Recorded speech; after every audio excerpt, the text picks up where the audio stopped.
민주당이 이제 오늘로써 문제가 있고 중요한 무슨 문제를 일으키는 사람은 공천하지 않기로 했던 이른바 혁신 당원을 그런 거 아니고 공천하는 방향으로 당원 개정하는 절차를 오늘 마무리 짓습니다. 최종. 그렇지만 후폭풍은 쉽게 사그러지지 않을 듯합니다. 이 얘기를 하겠습니다. 야당 민주당 쪽에서 한 3선 국회의원을 하신 유인태 전 국회 사무총장이라는 분이 있습니다. 이분이 굉장히 화제를 많이 모으는 분이에요. 노무현 전 정권 때는 청와대 정무수석도 했고 그랬는데 하여튼 뭐 할 말에 대해서 그렇게 막힘없이 주저없이 하는 사람입니다. 사적으로는 대학교의 저희 선배이기도 합니다. 근데 이분이 어제 한 방송사 프로그램에 나왔고 이 당원 개정에 대해서 아주 신랄하게 비판을 했어요. 좀 옮겨봅니다. 지난 4월 총선 당시에 비례위성정당을 야당에서 만드니까 천벌을 받을 짓이라고 해놓더니 이번엔 여당이 천벌받을 짓을 했다. 그 당시에도. 그 당시에 천벌받을 거라고 비례위성정당 만드는 야당 모아더니 그 당시에도 여당은 또 천벌받을 짓을 해서 비례위성 정당을 만들었다. 이번에 당원 뒤집은 것도 마찬가지다. 천벌받을 짓이라고 천벌받을 짓.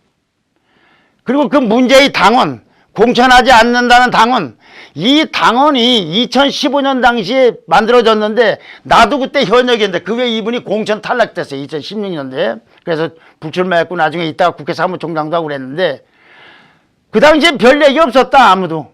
왜냐? 당이 그때 굉장히 어려워서 야 이건 지금에 있는 국민의당 전신이 새누리당이 이길 것 같고 여러 가지 상황이 어려워서 개혁이라는 명분이 워낙 강했다. 그 상대방이 후보를 낼 때 내지 말아야 된다고 해왔었기 때문에 그 당원에 대해서 별로 그리 이의도 제기하지 않았다. 이게. 그 당원 규정에 대해서.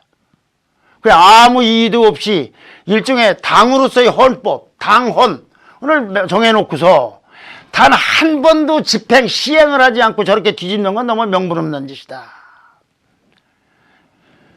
보수나 일반 국민이나 다른 야당이나 여기서 비판하는 건 말할 것도 없지만 민주당 내부에서도 이렇게 이 사무총장 이분처럼 이렇게 유인태 사무총장처럼 이렇게 거칠게 신랄하게 비판하진 않지만 볼멘 소리들은 굉장히 많이 나오고 있습니다.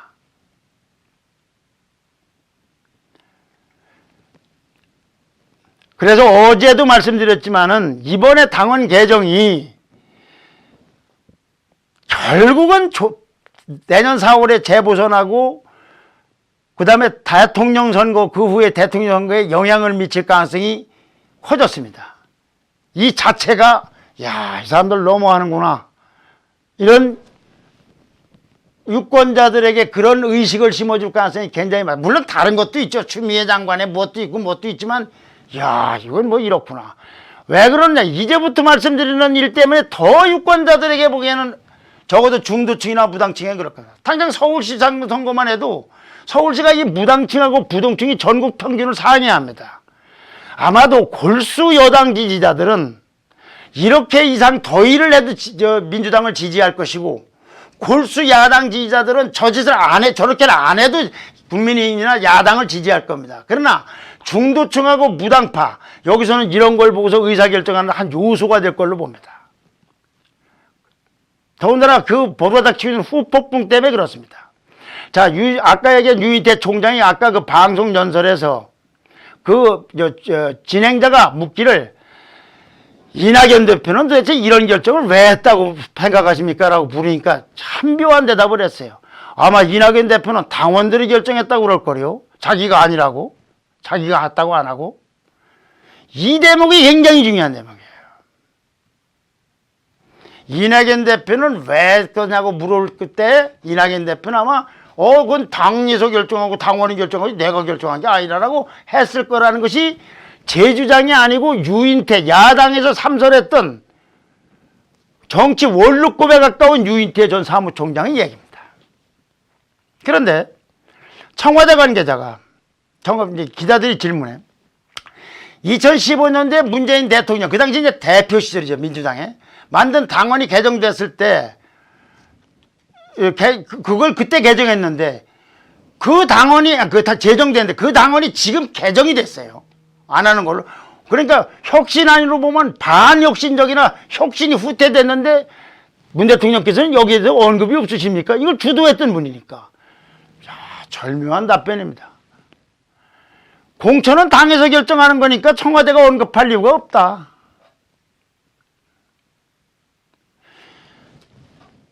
이런 형식 논리로 넘어갈 수 있을 겁니다. 이낙연 대표는 당에서 했다고 하고 뭐 대통령은 뭐 통해서 한다고 하지만, 그러나 사람이 바보입니까? 가재와 붕어와 뭐가 있습니까? 누가 뭐라고 해도 이낙연 대표는 당원 뒤에 숨고 문재인 대통령은 이낙연 대표 뒤에 숨은 이런 난형난제라고 아니할 수 있습니까? 그런데 그 당원이 만들어진 상황을 보면 제가 얘기한 게 과장된 게 아니라는 걸 알게 됩니다. 문재인 당시 민주당 대표는 당의 혁신위원회가 있어요. 김상곤 교육부 총리하던 분이 했는데요. 혁신위원회가 이 당원 조항을 만들으니까 재보궐선거 원인을 제공한 정당은 후보를 내지 말아야 되고, 그것이 정치 발전의 출발점이라고 그랬어요. 정치 발전의 종착점도 아니고 중간도 아니고 출발점이 원인을 제공한다면 내지 말아야 된다고 했어요. 그러면서 이런 혁신안이 이것만 있는 건 아니지만 다른 부분에 대해서 당내 일부 반대 움직임이 있었어요. 이 조항 때문에 그런 게 아닙니다. 만약에 혁신안이 통과되지 않으면 대표직에서 물러나겠다고 배수진을 쳤어요. 대표직을 걸었던 혁신안입니다. 이 혁신안이. 지금 개정당한 당원이, 공천을 안 해야 된다는 당원이. 더 나아가서 그해 마침 새누리당 소속 군수가 선거법 위반으로 해서 보궐선거를 치르게 됐어요. 고성군수 얘기입니다. 재선거인가요? 재선거겠군요. 이때 유세를 가면서 새누리당은 책임지고 후보를 내지 말아야 된다고 했어요. 이야, 참.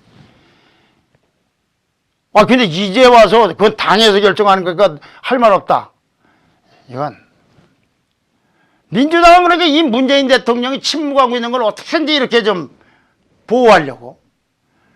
그 혁신안은 김상곤 혁신안입니다.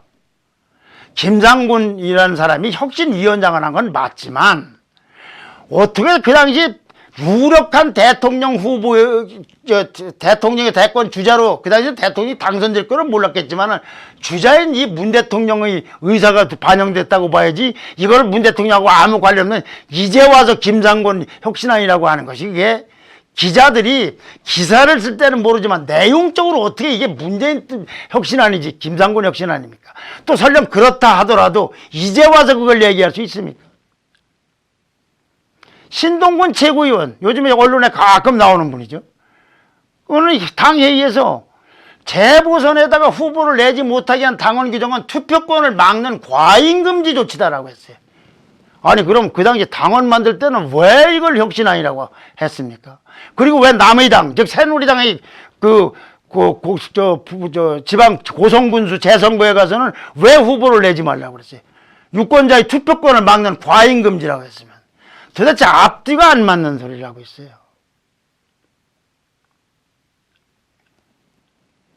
또 하나, 민주당은 이미 전당원이 투표 결과 86.64%라는 압도적인 찬성을 받았다고 그랬습니다. 그런데 알아보니까 이 투표에 참여한 당원이 전체 당원의 26.35%에 불과합니다. 이건 절차적으로 의결 용적수가 안 됐다는 얘기죠. 효력이 좀 문제가 있는 거 아니냐 논란이 제기됐어요. 왜냐하면 민주당의 당원 당규에 따르면 전 당원 투표라 하면 투표권자의 총수의 3분의 1, 33%의 투표하고 그 투표자의 과반수 이상 찬성이 돼야만이 투표의 결과로서 확정이 된다. 투표일 경우에는. 근데 여기가 아까 26.35%니까 의결 종족수가 안 됐으니까 이거 무효 아니냐 논란이 있을 거 아닙니까? 그랬더니 민주당은 이번 투표는 의결 절차를 밟은 게 아니라 의지를 물은 거랍니다. 의지를 물었답니다.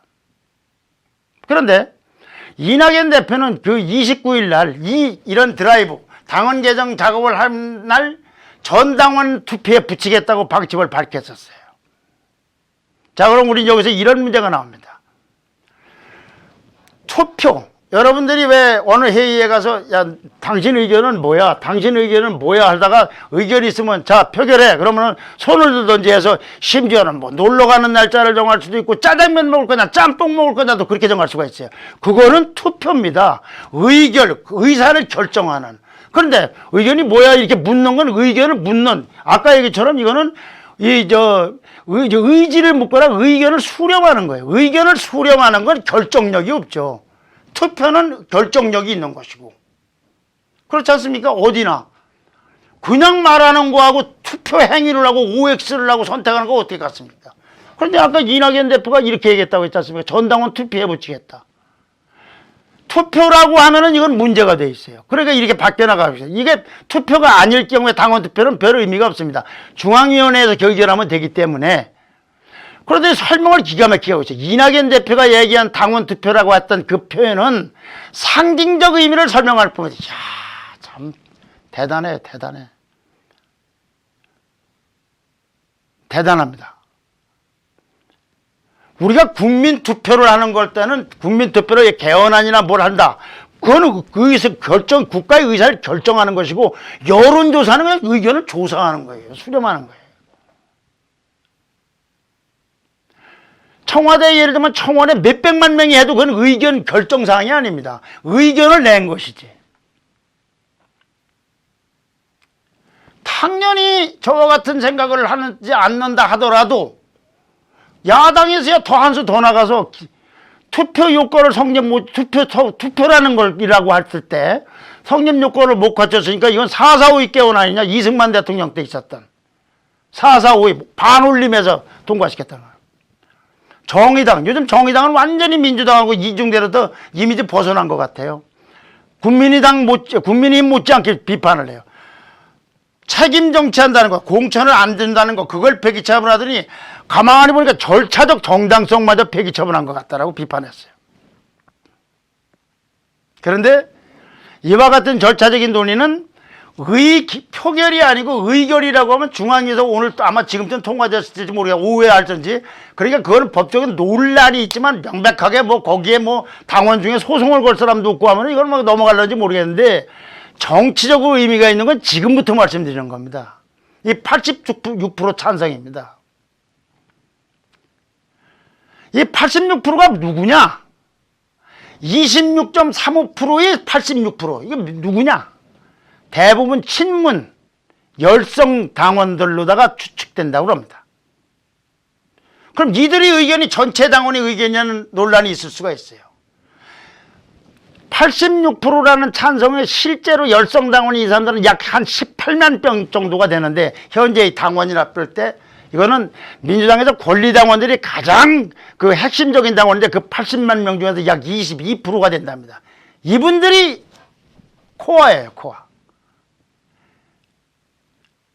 그러니까 당 주변에서는 이낙연 대표를 포함한 지도부가 이런 주장, 당원 개정 작업을 할 때 이들을 굉장히 의존해 가면서 밀어붙였다는 말이 당연히 나오고 있는 겁니다.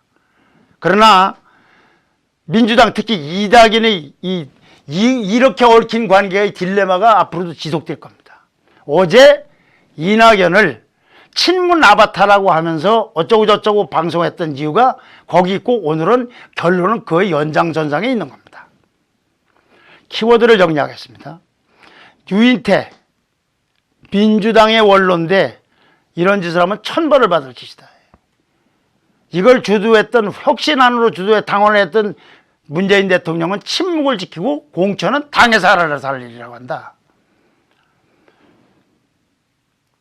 당원의 3분의 1이 안 되는 26.35%인가 65%만 투표를 했는데 이래서 일부에서는 효력 논란이 있으나 법적인 효력 논란보다는 정치적 의미를 갖고서 공방을 벌이고 있는 것이다.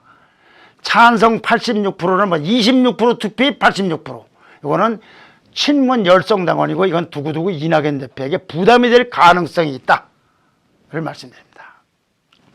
민주당은 당초에 저와 같은 사람들 주장, 그건 별거 아니라 하더라도 일반 여론이라든가 야당들의 비판 여론을 감안해서 지금 하지 말고 적어도 12월 초에 새해 예산안까지는 매끄럽게 통과를 시킨 다음에 당원 개정 절차를 밟으려고 하는 방안을 하고, 야, 이거 너무 비판이 심하면 후보를 내지 말고 무소속으로 출마하는 사람을 지원하자. 즉 박원순 오세훈 시장이 화편을 위해 됐던 보궐선거 당시에 박원순 시민 후보로 나왔던 박원순 후보를 지지하는 방식, 이런 것도 좀 검토해보자 라고 하다가, 아니야, 당원을 조기에 개정하고 민주당이 공천을 해, 이렇게 속전속결로 급선회를 했다고 합니다. 그래서 엊그저께 그런 일이 벌어졌습니다. 왜? 국민의힘의 지지도가 약하고 문 대통령과 당 지지율이 비교적 공고하고 앞으로도 별로 달라질 게 없다는 판단이 크게 작용했다고 합니다. 아까의 자율주대와 마찬가지로 민주당의 폭주를 막아내려면 강력한 견제 세력이 있어야 되고, 그 현실적인 세력은 국민의힘입니다. 국민의힘의 구성원, 특히 김종인 위원장의 분발을 촉구합니다. 금요일 날 또 뵙겠습니다. 금요일 날도 이제 뭐 윤석열 총장 이야기도 있고 검찰 이야기도 있고 또 다른 이슈도 있겠죠. 뭐 너무 한 가지만 하려고 하면 뭐 저만 하는 것도 아니고 다른 뉴스도 있으니까 보면 저는 좀 조금만 달리 해볼까 하는데, 뭐 하여튼 그때 가서 적절한, 한동훈, 네, 감사합니다. 네, 제가 까먹었습니다. 이게 저도 꼰대인가 봐요. 네, 다른 걸 준비해서 또 금요일 날 뵙겠습니다. 네, 감사합니다.